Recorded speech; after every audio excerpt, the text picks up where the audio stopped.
ძალიან მოკლედ მე შევაფასებდი, რომ ცვლილებების დრო მოვიდა გიორგი. მოვიდა ცვლილებების დრო, იმიტომ რომ სხვანაირად არ გამოვა. ვცვლით ხელისუფლებას, ვახორციელებთ რეფორმებს, შემოგვაქვს ამერიკული და ევროპული ინვესტიციები და კეთილდღეობას იღებს აბსოლუტურად ყველა.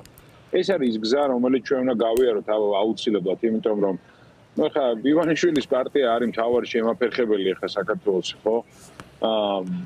ინვესტიციები ძალიან ბევრი შეგვიძლია მოვიზდოთ. აი ხა მე არაბეთის გაერთიანებული ემირატებიდან გერთვებით რა და რამდენიმე შეხვედრა მაქვს აქ.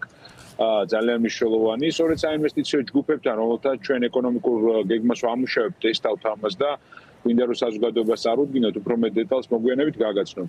აქვე დოჰაში მაგალითად, ხო, 1 საათია საფრენი აქედან. ეხლა იმართება დიდი ტექნოლოგიური კონფერენცია, სადაც 10,000-ზე მეტი მონაწილეა და გლობალური ბრენდებია ჩასული და მე ვფიქრობ, რომ საქართველოს ხელისუფლება ეხლა იქ უნდა იყოს, რომ ეს ინვესტიციები საქართველოში წაიღოს, ხო? ამაზეა საუბარი რა, ჩვენ გვჭირდება ძლიერი ეკონომიკა. ეს არის გადარჩენა ქვეყნის. ძლიერი ეკონომიკა ნიშნავს სამუშაო ადგილებს, სტაბილურ ფასებს ქვეყანაში, ნიშნავს ტერიტორიული მთლიანობის გენსვლას, ნიშნავს სიკეთეს, კეთილდღეობას ყველა ოჯახებში, ხო? უამრავი ადამიანი ქვეყნიდან გადის, იმიტომ რომ სარჩუსაბადებელი არ აქვს ქვეყანაში, შემოსავალი არ არის.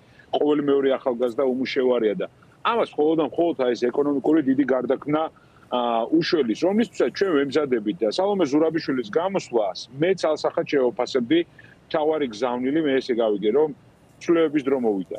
და ამას პრინციპში მთელი ცივილიზებული სამყარო, ყველა ვინც გულშემატკივრობს საქართველოს აბსოლუტურად ყველა ხედავს, იმიტომ რომ ჩალპა რა ეს სისტემა რა, ჩალპა ივანიშვილის კორუფციულ, ასე ვთქვათ, ქრთამის სისტემა, ხო?